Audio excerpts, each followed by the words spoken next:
Mukanya Chiwenga, thank you for consistently reminding the people of Zimbabwe that our liberation war was not an accident of history, but a sacrifice paid in blood.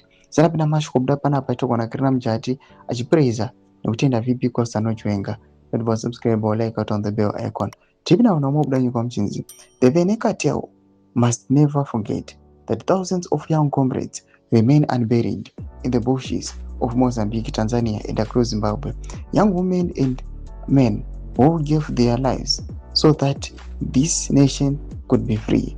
It is therefore the height of arrogance and historical amnesia of individuals like Daniel Garwe, a man who defended the Rhodesian Ian Smith regime and fired bullets at our own war veterans, not in our posture as a guardian of the nation while openly disrespecting Section 212 of the Constitution and the very veterans who liberated the country.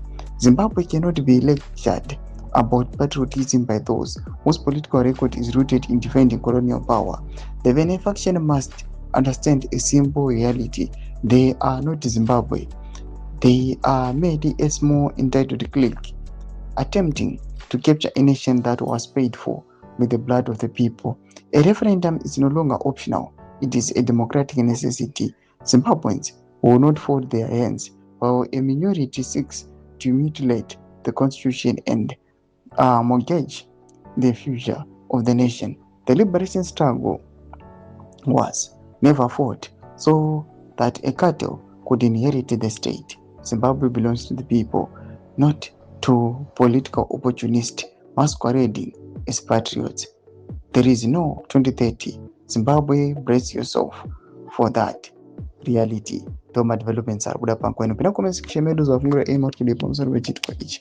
So subscribe or like, check on the bell icon.